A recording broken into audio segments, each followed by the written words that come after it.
کہ اگر میں اس کی تعمیل میں ذرا بھی دیر کروں تو یہ قاصد موجود ہے جس کو حکم دیا گیا ہے کہ فوراً مجھ کو قید کر لے۔ امام حسین رضی اللہ عنہ نے کہا کہ مجھ کو کل تک کے لیے سوچنے کی مہلت دو۔ ابن سعد نے جبیرہ کی طرف دیکھا اور اس نے کہا کل کچھ دور نہیں، اتنی مہلت دے دینی چاہیے۔ ابن سعد میدان سے واپس آیا اور فوج کو حکم دیا کہ کمر کھول دو، آج کوئی لڑائی نہ ہوگی۔ عبید اللہ بن زیاد نے جبیرہ بن بدر کے ہاتھ یہ حکم نامہ روانہ کرنے کے بعد سوچا کہ اگر ابن سعد نے سستی کی اور جبیرہ نے اس کو قید کر لیا تو فوج بغیر افسر کے رہ کر منتشر ہو جائے گی اور ممکن ہے کہ امام حسین ہی سے جا ملے۔ اس صورت میں ضرور دقت و پریشانی کا سامنا ہوگا اور امام حسین رضی اللہ عنہ کو موقع مل جائے گا کہ وہ مکے کی طرف فرار ہو جائیں اور قابو میں آئے ہوئے نکل جائیں۔ چنانچہ اس نے فوراً شمر ذیل جوشن کو بلایا اور کہا کہ میں جبیرہ کو بھیج چکا ہوں، اور اس کو حکم دے دیا کہ اگر ابن سعد لڑائی میں تعامل کرے تو اس کو گرفتار کر کے لے آؤ۔ ابن سعد کی طرف سے مجھ کو منافقت کا شبہ ہے، اگر جبیرہ نے ابن سعد کو گرفتار کر لیا تو فوج جو میدان میں پڑی ہوئی ہے سب آوارہ اور ضائع ہو جائے گی۔ میں تجھ سے بہتر اس کام کے لیے دوسرا شخص نہیں پاتا، تو فوراً میدان کربلا کی طرف جا، اور اگر ابن سعد کو گرفتار کر چکا ہوں تو فوج کی کمان اپنے ہاتھ میں لے لے اور امام حسین سے لڑ کر ان کا سر کاٹ لا۔ اگر ابن سعد گرفتار نہ ہوا ہوتا اور لڑائی میں تعامل کر رہا ہو تو فوراً جاتے ہی لڑائی چھیڑ دے اور کام کو جلد ختم کر دے۔ شمر ذی جوشن نے کہا کہ میری ایک شرط ہے، وہ یہ کہ آپ کو معلوم ہے کہ میری بہن ام البنین بنت حرام حضرت علی رضی اللہ عنہ کی بیوی تھی، جس کے بدل سے حضرت علی کے 4 بیٹے عبید اللہ، جعفر، عثمان اور عباس پیدا ہوئے۔ اچھا، یہ شمر کی بہن ہے؟ شمر کی بہن حضرت علی کی بیوی تھی اور ان کے 4 بیٹے ان سے ہوئے تھے، عبید اللہ، جعفر، عثمان اور عباس۔ یہ 4 لڑکے جو ہیں وہ حضرت حسین کے ساتھ مکہ سے آئے تھے۔ اچھا، صحیح تو شمر نے یہ شرط ٹھیک۔ رکھی کہ میں سارے کے سارے لشکر کو قتل کر دوں گا حسین کے، لیکن یہ جو 4 میرے بھانجے ہیں نا، آپ ان کو جان بخش دیں۔ اچھا، صحیح تو عبید اللہ ٹھیک بن ہے۔ زیاد نے کہا کہ ٹھیک ہے، اس نے ایک کاغذ منگوایا اور ان 4 کو کہا کہ باقی سب کو قتل کر دینا جو بھی کرنا ہے، لیکن ان 4 کو میں کیا کرتا ہوں، امان دیتا ہوں۔ اچھا، ٹھیک چلیں آگے۔ ٹھیک ٹھیک ہے۔ میرے یہ چاروں بھانجے بھی اپنے بھائی حسین کے ہمراہ میدان کربلا میں موجود ہیں، آپ ان چاروں کو جان کی امان دے دیں۔ عبید اللہ بن زیاد نے اسی وقت کاغذ منگوا کر چاروں کے لیے امان نامہ لکھ کر مہر لگا کر شمر ذی جوشن کے سپرد کیا اور اسی وقت اس کو رخصت کر دیا۔ جبیرہ رات کے وقت روانہ ہوا تھا اور جمعرات کے دن الگ صبح لشکر گاہے کربلا میں پہنچ گیا۔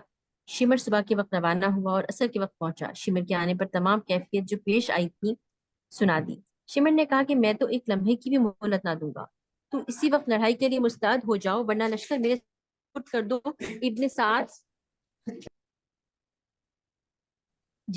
ابن سعد اسی وقت سوار ہوا، شمر کو ہمراہ لے کر امام حسین کے پاس آیا اور کہا کہ عبید اللہ بن زیاد نے یہ دوسرا قاصد بھیجا ہے اور مہلت آپ کو بالکل دینا نہیں چاہتا۔ حضرت امام حسین نے کہا کہ سبحان اللہ، اب مہلت کے دینے یا نہ دینے کی کیا ضرورت ہے؟ آفتاب تو غروب ہو رہا ہے، کیا رات کے وقت بھی تم لوگ جنگ کو کل کے لیے ملتوی نہ رکھو گے؟ یہ سن کر شمر ذی جوشن نے بھی کل صبح تک انتظار مناسب سمجھا اور دونوں اپنے لشکر گاہ کی طرف واپس چلے گئے۔ پانی بند کر دو۔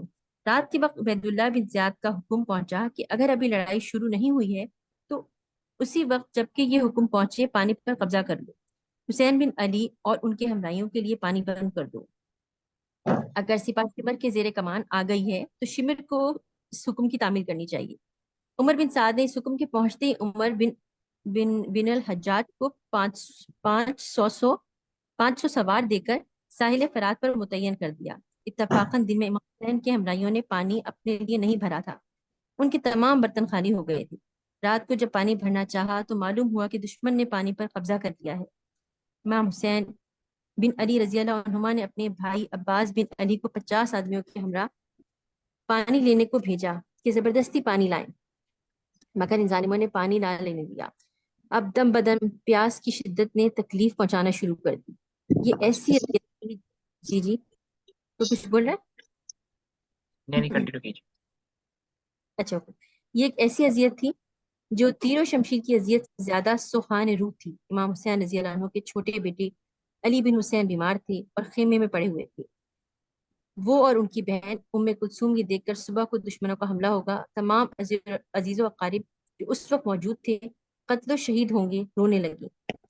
ان دونوں کے رونے کی آواز سن کر حضرت امام حسین رضی اللہ عنہ خیمے کے اندر آئے اور کہا، دشمن ہمارے قریب ہی خیمہ زن ہے، تمہارے رونے کی آواز سن کر وہ خوش ہوں گے اور ہمراہیوں کے دل تھوڑے ہوں گے۔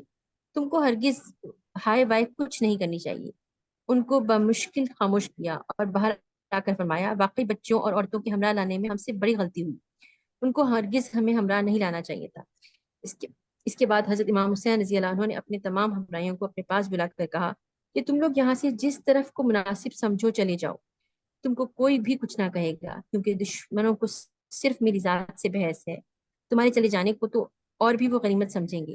میں تم سب کو اجازت دیتا ہوں کہ اپنی اپنی جان بچا لو۔ ہمراہیوں نے یہ سن کر کہا کہ ہم ہرگز آپ کا ساتھ نہیں چھوڑ سکتے، ہم سب آپ کے اوپر قربان ہو جائیں گے، اور جب تک ہمارے دم میں دم ہے آپ کو عذاب نہ پہنچنے دیں گے۔ اسی شب تھوڑی دیر کے بعد ایک شخص ترمہا بن عدی جو اس نواحہ میں آیا ہوا تھا، حضرت امام حسین رضی اللہ عنہ اور ابن سعد کے لشکروں کا حال سن کر امام حسین کے پاس آیا اور کہا کہ آپ تنہا میرے ساتھ چلیں، میں آپ کو ایک راستے سے لے کر چلوں گا، کسی کو مطلب اطلاع نہ ہو سکے گی، اور اپنے قبیلہ بنی طے میں جا کر 5000 آدمی اپنے قبیلے کے آپ کی خدمت میں پیش کروں گا، آپ ان 5000 سے جو چاہیں گے کام لیں گے۔ امام حسین رضی اللہ عنہ نے کہا کہ میں نے ابھی ان سب سے کہا تھا کہ مجھ کو تنہا چھوڑ کر تم سب چلے جاؤ، تو انہوں نے اس بات کو گوارا نہیں کیا۔ اب یہ کیسے ممکن ہے کہ میں ان سب کو تنہا چھوڑ کر تنہا اپنی جان بچا کر نکل جاؤں؟ ان کے ہمراہیوں نے کہا کہ ہم لوگوں کو تو وہ کچھ کہیں گے نہیں، جیسا کہ آپ بھی فرما چکے ہیں، وہ تو تنہا آپ کے دشمن ہیں، لہٰذا آپ اپنی جان بچانے کے لیے نکل جائیے۔ امام حسین رضی اللہ عنہ نے کہا کہ عزیزوں اور قریبی رشتہ داروں کے بغیر کوئی چیز بھی گوارا نہیں ہو سکتی، میں بغیر آپ لوگوں کی معیت کے اپنی جان جاننے کے لیے ہرگز نہ جاؤں گا۔ چنانچہ اس شخص کو شکریہ کے ساتھ واپس کر دیا۔ جب صبح ہوئی تو شمر ذی الجوشن اور عمر بن سعد صفوف لشکر کو راستہ کر کے میدان میں آئے۔ حضرت امام حسین رضی اللہ عنہ نے بھی اپنے ہمراہیوں کو مناسب ہدایت کے ساتھ متعین کیا۔ عبید اللہ، جعفر، عثمان اور عباس کو میدان میں بلوا کر کہا کہ تم کو امیر بن زیاد نے امان دے رکھی ہے۔ انہوں نے کہا کہ ابن زیاد کی امان سے اللہ کی امان بہتر ہے۔ شمر اپنا سا مول لے کر رہ گیا۔ بعض روایت کے موافق آپ کے ہمراہ اس وقت جبکہ لڑائی 10 محرم الحرام سن 61 ہجری کی صبح شروع ہوئی تھی 72 آدمی موجود تھے۔ بعض روایت کے موافق 140 اور بعض کے موافق 240 تھے۔ بہرحال اگر بڑے سے بڑی تعداد یعنی 240 بھی تسلیم کر لیں تو دشمنوں کی 1000 جرار افراج کے مقابلے میں امام حسین کے ساتھ حقیقت نہ رکھتے تھے۔ امام حسین رضی اللہ عنہ اپنے ہمراہیوں کو مناسب مقامات پر کھڑا کر کے ضروری وصیتیں فرما کر اونٹ پر سوار ہوئے اور کوفی لشکر کی صفوف کے سامنے تنہا گئے۔ ان لوگوں کو بلند آواز سے مخاطب کر کے ایک تقریر شروع کی اور فرمایا، اے کوفیوں، میں خوب جانتا ہوں کہ یہ تقریر کوئی نتیجہ میرے لیے اس وقت پیدا نہ کرے گی اور تم کو جو کچھ کرنا ہے تم اس سے باز نہ آؤ گے، لیکن میں مناسب سمجھتا ہوں کہ اللہ تعالیٰ کی حجت تم پر پوری ہو جائے اور میرا عذر بھی ظاہر ہو جائے۔ ابھی اسی قدر الفاظ کہنے پائے تھے کہ آپ کے خیمے سے عورتوں اور بچوں کے رونے کی آوازیں بلند ہوئی۔ اللہ اکبر۔ ان آوازوں کے سننے سے آپ کو سخت ملال ہوا اور سلسلہ کرام کو روک کر لاحول پڑھ کر آپ نے کہا، عبداللہ بن عباس رضی اللہ عنہما مجھ سے سچ کہتے تھے کہ عورتوں اور بچوں کو ہمراہ نہ لے جاؤ۔ مجھ سے غلطی ہوئی کہ میں نے ان کے مشورے پر عمل نہ کیا۔ پھر لوٹ کر اپنے بھائی اور بیٹے کو پکار کر کہا کہ ان عورتوں کو رونے سے منع کرو اور کہو کہ اس وقت خاموش رہو، کل خوب دل بھر کر رو لینا۔ انہوں نے عورتوں کو سمجھایا اور وہ آوازیں بند ہو گئیں۔ حضرت امام حسین رضی اللہ عنہ نے پھر کوفیوں کی طرف متوجہ ہو کر اپنی تقریر اس طرح شروع کی، لوگوں، تم میں سے ہر ایک شخص کو جو مجھ سے واقف ہے اور ہر ایک وہ شخص بھی جو مجھ کو نہیں جانتا، اچھی طرح آگاہ ہو جاؤ کہ میں حضور صلی اللہ علیہ وآلہ وسلم کا نواسا اور حضرت علی رضی اللہ عنہ کا بیٹا ہوں۔ حضرت فاطمہ رضی اللہ عنہما میری ماں اور جعفر طیار رضی اللہ عنہ میری چچا تھی۔ اس فخر نسبتی کے علاوہ مجھ کو یہ فخر بھی حاصل ہے کہ حضور صلی اللہ علیہ وسلم نے مجھ کو اور میرے بھائی حسن کو جوانان اہل جنت کا سردار بنایا ہے، اور اگر تم کو میری بات کا یقین نہ ہو تو ابھی تک حضور صلی اللہ علیہ وسلم کے بہت سے صحابی زندہ ہیں، تم ان سے میری اس بات کی تصدیق کر سکتے ہو۔ میں نے کبھی وعدہ خلافی نہیں کی، میں نے کبھی نماز قضا نہیں کی، اور میں نے کسی مومن کا قتل نہیں کیا، نہ آزار پہنچایا۔ اگر عیسیٰ علیہ السلام کا گدھا بھی باقی ہوتا تو تمام عیسائی قیامت تک اس گدھے کی پرورش اور نگہداشت سے مصروف رہتے۔ تم کیسے مسلمان ہو اور کیسے امتی ہو کہ اپنے رسول کے نواسی کو قتل کرنا چاہتے ہو؟ نہ تم کو اللہ کا خوف ہے، نہ رسول کی شرم ہے۔ میں نے جب کہ ساری عمر کسی شخص کو بھی قتل نہیں کیا تو ظاہر ہے کہ مجھ پر کسی کا قصاص بھی نہیں۔ پھر بتاؤ کہ تم نے میرے خون کو کس طرح حلال سمجھ لیا ہے؟ میں دنیا کے جھگڑوں سے آزاد ہو کر مدینہ میں حضور صلی اللہ علیہ وآلہ وسلم کے قدموں میں پڑا تھا، تم نے وہاں بھی مجھ کو نہ رہنے دیا۔ پھر مکہ مکرمہ کے اندر بیت اللہ میں مصروف عبادت تھا، تم کوفیوں نے مجھ کو وہاں بھی چین نہ لینے دیا اور میرے پاس مسلسل خطوط بھیجے کہ ہم تم کو امامت کا حقدار سمجھتے اور تمہارے ہاتھ پر بیعت خلافت کرنا چاہتے ہیں۔ جب تمہارے بلانے کے موافق میں یہاں آیا تو اب تم مجھ سے برگشتہ ہو گئے۔ اب بھی تم کو میری مدد اگر تم میری مدد کرو تو میں صرف یہ چاہتا ہوں کہ مجھ کو قتل نہ کرو اور آزاد چھوڑ دو، تاکہ میں مکہ اور مدینہ میں جا کر مصروف عبادت ہو جاؤں اور اللہ تعالیٰ خود اس جہان میں فیصلہ کر دے گا کہ کون حق پر تھا اور کون ظالم تھا۔ یہ تقریر سن کر سب خاموش ہو گئے اور کسی نے جواب نہ دیا۔ تھوڑی دیر انتظار کے بعد حضرت امام حسین رضی اللہ عنہ نے کا نام لے کر آواز دی کہ اے سب بن ربی، اے حجاج بن الحسن، اے قیس بن اشعث، اے حرب بن یزید تمیمی، اے فلاں فلاں، کیا تم نے مجھ کو خطوط نہیں لکھے تھے اور مجھ کو بالاسرار یہاں نہیں بلوایا تھا؟ جبکہ میں آیا ہوں تو تم مجھ کو قتل کرنے پر آمادہ ہو۔ یہ سن کر ان سب لوگوں نے کہا کہ ہم نے آپ کو کوئی خط نہیں لکھا اور نہ آپ کو بلوایا۔ حضرت امام حسین رضی اللہ عنہ نے وہ خطوط نکالے اور الگ الگ پڑھ کر سنائے کہ یہ تمہارے خطوط ہیں۔ انہوں نے کہا خواہ ہم نے یہ خطوط بھیجے یا نہیں بھیجے، مگر اب ہم اعلان آپ سے اپنی بیزاری کا اظہار کرتے ہیں۔ یہ سن کر حضرت امام حسین رضی اللہ عنہ اونٹ سے اترے اور گھوڑے پر سوار ہو کر لڑائی کے لیے مستعد ہو گئے۔ کوئی لشکر سے اول ایک شخص میدان میں مقابلے کی غرض سے نکلا، مگر اس کا گھوڑا ایسا بت گیا کہ وہ گھوڑے سے گرا اور گر کر مر گیا۔ اس کیفیت کو دیکھ کر حرب بن یزید تمیمی اس اندازے سے جیسے کوئی حملہ آور ہوتا ہے اپنی ڈھال سے اپنے سامنے کر کے اور گھوڑا دوڑا کر امام حسین رضی اللہ عنہ کے پاس آیا اور ڈھال پھینک دی۔ حضرت امام حسین رضی اللہ عنہ نے پوچھا تو کس لیے آیا ہے؟ اس نے کہا کہ میں وہ شخص ہوں جس نے آپ کو ہر طرف سے گھیر کر روک کر واپس نہ جانے دیا اور اس میدان میں قیام کرنے پر مجبور کیا۔ میں اپنی اس خطا کی تلافی میں اب آپ کی طرف سے کوفیوں کا مقابلہ کروں گا، آپ میرے لیے مغفرت کی دعا کریں۔ حضرت امام حسین رضی اللہ عنہ نے اس کو دعا دی اور بہت خوش ہوئے۔ شمر بن ذیل جوشن نے عمر بن سعد سے کہا کہ اب دیر کیوں کر رہے ہو؟ عمر بن سعد نے فوراً ایک تیر کمان نکال کر حضرت حسین رضی اللہ عنہ کے لشکر کی طرف پھینکا اور کہا کہ تم گواہ رہنا کہ سب سے پہلا تیر میں نے چلایا۔ اس کے بعد کوفیوں کے لشکر سے 2 آدمی نکلے۔ امام حسین رضی اللہ عنہ کی طرف سے ایک بہادر نے مقابلے پر جا کر دونوں کو قتل کر دیا۔ پھر اسی طرح لڑائی کا سلسلہ جاری ہوا، دیر تک مبازرہ کی لڑائی ہوتی رہی اور اس میں کوفیوں کے آدمی زیادہ مارے گئے۔ پھر اس کے بعد امام حسین کی طرف سے ایک ایک آدمی نے کوفیوں کے صفوں پر حملہ کرنا شروع کیا۔ اس طرح بہت سے کوفیوں کا نقصان ہوا۔ حضرت امام حسین رضی اللہ عنہ کے ہمراہیوں نے آل ابی طالب کو اس وقت تک میدان میں نہ نکلنے دیا جب تک کہ وہ ایک ایک کر کے سب نہ مارے گئے۔ آخر میں مسلم بن عقیل کے بیٹوں نے آل علی پر سبقت کی۔ اس کے بعد حضرت امام حسین رضی اللہ عنہ کے بیٹے علی اکبر نے دشمنوں پر رستمانہ حملے کیے اور بہت سے دشمنوں کو ہلاک کرنے کے بعد خود بھی شہید ہوئے۔ ان کے قتل کے بعد حضرت امام حسین رضی اللہ عنہ سے ضبط نہ ہو سکا اور آپ رونے لگے۔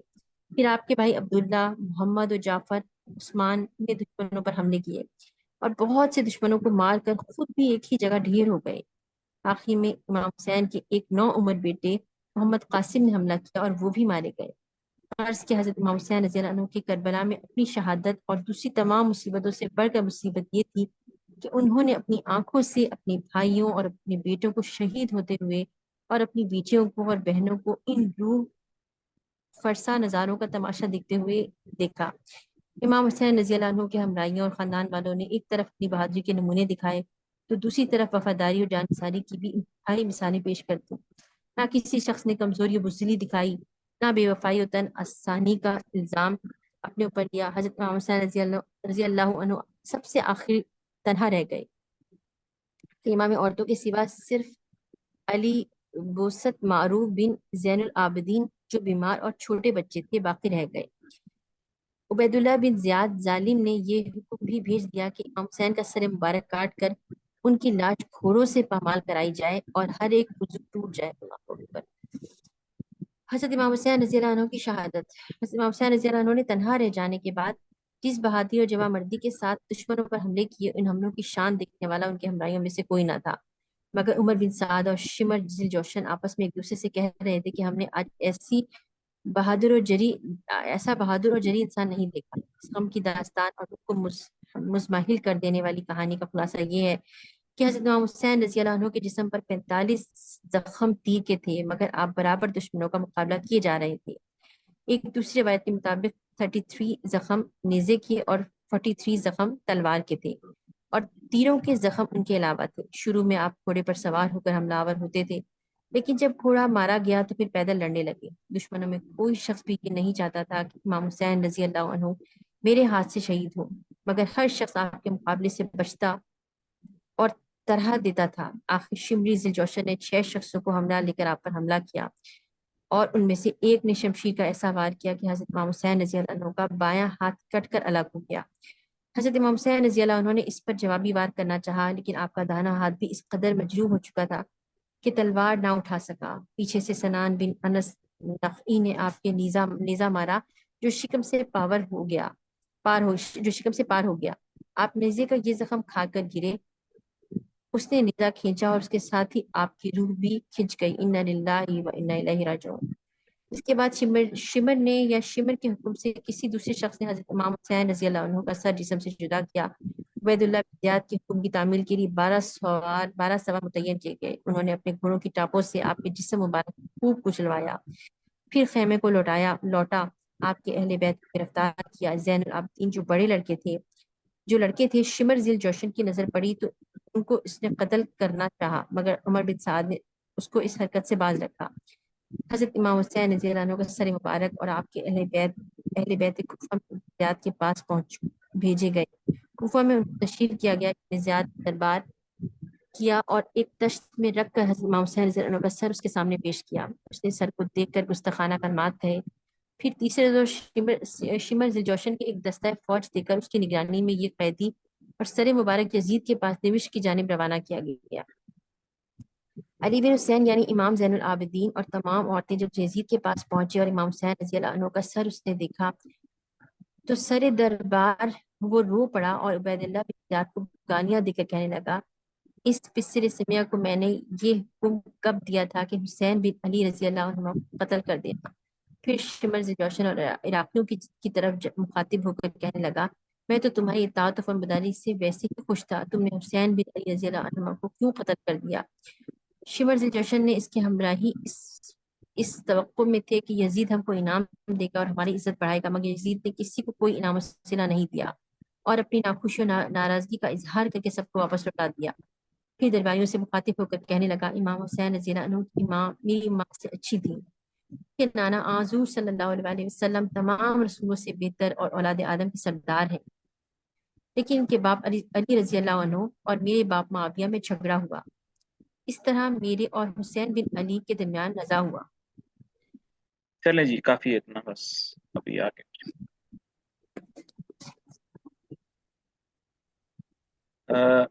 یہ جو نوٹس میں نے بنائے تھے انشاءاللہ یہ میں آپ لوگوں کے ساتھ شیئر کر دوں گا اور اس کو آپ استعمال کر سکتے ہیں۔